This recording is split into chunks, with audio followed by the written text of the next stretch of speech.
Welcome to the Life Makeovers podcast. My name is Cindy D. Whitmer, and I am the Midlife Makeover Coach, helping you turn your midlife into your best life, one step at a time.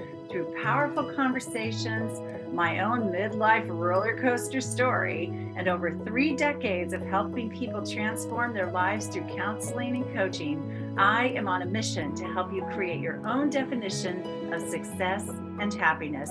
Thank you for being here. Hey, thanks for being here, everybody. Now that August is here, I've got to thinking about all of you who might be entering the empty nest for the first time this month. This is often a month where those realities hit families. And I know it's not the easiest transition for midlifers to have their kids leave, graduate and leave home to go wherever they're going. And so I wanted to address some of those issues this week. So I started on Monday with the podcast talking about the grief and the gift of the empty nest. And so please go back and listen to that if you're really, really hurting and looking for some answers around all of that. Today, I want to talk about what my adult kids have taught me. Because my nest has been empty for quite a long time now. Let's see, I'm 56 years old, and they both were gone by, 2015 in the fall, which was about 8 years ago. Although one of my kids came back for a year and then left again. So anyway, but I've had many, many years of dealing with this, and I totally get the grief of it. I mean, I've told you some stories before of how hard I grieved. But let's talk about what we can learn from our adult kids too. That's what I want to talk to you about today. And these are just some things that came to mind as I was reflecting on that. One is that it is their life now, and we need to let them live. Okay. I know, you're probably already mad at me for saying it, but seriously, I mean, try to remember back, do the best you can to go back in your mind when you were 18, 19, 20 years old. Did you want your parents telling you where to live, what to do with your life, how you ought to be doing this or that? I mean, none of us wanted that, right? We sincerely didn't want that. And so now it's important. It's imperative for our mental health and theirs that we let them live their lives. And I thought I was so great at this. I really did. And thought I was really, I thought I was really good at that. But my kids both moved far away. My daughter first, she's the oldest. And she just kept moving. She moved to New York, where she went to college. She went and studied abroad for a while in London. She lives in Boston. She's lived in Boston for several years. And I live in the Midwest, of course, near where I raised them. And for many times, I missed her so much that many times I would say something like, oh, somebody just has to live far away, and I would say it in kind of a light manner, a joking manner, but yet I think it felt like a dig to her, like I was complaining. And I was complaining about missing her, but I wasn't trying to make her wrong for living far away. And I think that's how it came across. And one day she just said to me, she said, Mom, you've got to let me live. And I was like, oh, yeah, you're right. I do. Oops, sorry. So it is their life. We've got to let them live. Even if we don't like how they're living or where they're living, we've got to let them live. Okay, number 2, I don't always know what's best for them, which means you don't always know what's best for your children. I mean, we think we do, right? And we have a good case for that because we've been living a lot longer than they've been living. We've had a lot more life experience than they've had. We know the ways of the world maybe more than they do. I mean, we can tell ourselves that whole story. And it feels really valid, right? But we don't know them even as well as they know themselves, or we don't know what they want or need as much as they know themselves. And so we must understand that we don't always know what's best for them, and that they've got to figure that out for themselves. Okay, just trust me about this. I know how it sounds. I'm not trying to dishonor your wisdom as a mother or whatever, none of that. It's just, or myself, it's just they've got to decide what's best for them.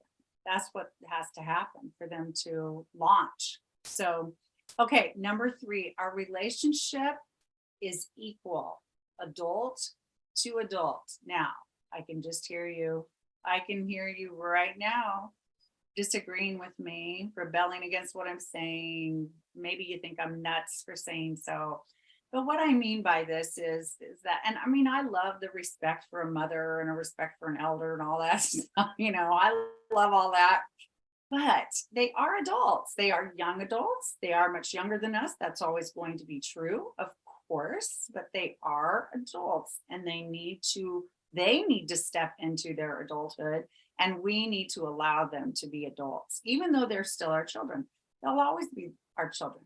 I mean, I'm 56 and my mom is almost 80, and I'm still her child, even though I'm 56 years old, but I'm an adult and she is an adult. So the relationship with our young adult kids is one that is best approached with equality, treating them as adults. Okay, and that can come in many, many forms, but part of that is just letting them take on their adult responsibilities because they are adults. Part of it is having mature conversations. Part of it is not trying to ground them when they're home for Christmas break, things like that. Okay. So just the more you can do this, the greater your adjustment will be. So that's one thing they've taught me, is that we are adults together in a relationship. Number 4, they are on their paths. Our young adult kids are on their paths, and we don't have to do anything about that. We don't need to judge their path.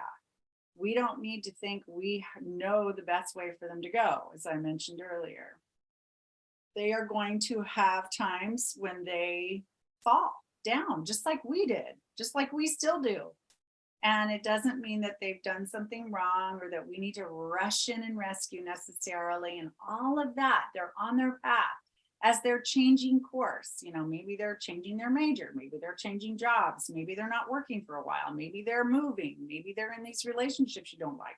Maybe maybe they were in a relationship you liked and they left that relationship. I mean, maybe they're not spending money the way you would or saving money the way you would. Whatever it is, they are on their path and you don't have to do anything about it. Let them live, let them learn, let them be. This is their path, right?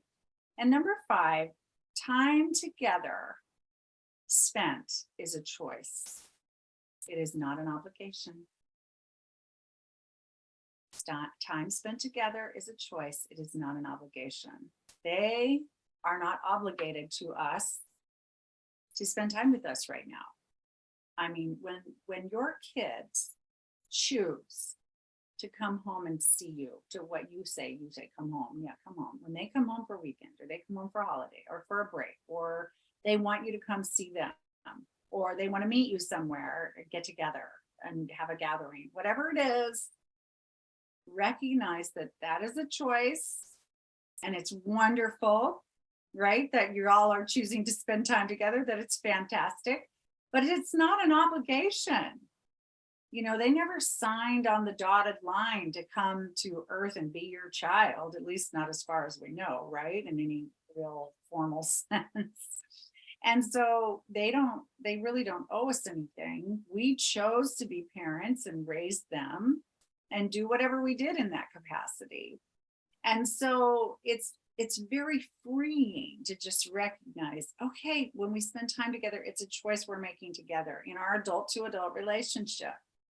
And you can invite them, or they might invite you, or you can ask if you can come for a visit, or either side may instigate some kind of gathering or get together, and that's fantastic. Just recognize that it doesn't have to come from a place of obligation, that it's a choice. It's a choice, and that it's precious. When you get to spend time my kids, my two biological kids and my daughter's partner, the three of them were just here for a few days, not too long ago. And it just was such a precious time. You know, it was a couple days and I just took advantage of every second of it that I could and had fun, you know, spending time with them and doing things together. And I even enjoyed cooking for them. And I love doing that kind of thing. And one of them had a birthday close to the time they were here. So we celebrated the birthday. And, you know, it was just delightful and delicious. And I just took it all in. And then, of course, when they left and down the driveway, they went in the cars. And then, of course, I had a little cry on my husband's shoulder. And then, you know, back to it, back to our life, back to our freedom, back to our, you know, the gifts of the empty nest, right? That I talked about on Monday. So, yeah, you can learn a lot from your young adult children. You can learn a whole lot. I mean, I've just addressed a few things here, but there's so much to learn. And then you can learn more about yourself now because you're not as bogged down with the role of parent, with the role of mother. You know, you can think about yourself more than you probably have been for decades. And that is part of it too. It's like, oh my gosh, it's time for me to really get to know me again. And that freaks some of you out, but it can also be a real joy to just, you know, take your time and do your thing and then bask in the joy of the time that you do have with your kids and enjoy the journey of watching them, like, you know, figure out their lives and make the choices they make and accomplish the things they accomplish or experience the things they experience, whatever it is. So for sure, if you'll let yourself, you can learn from your adult kids too, just as much as you hope they have learned from you all along.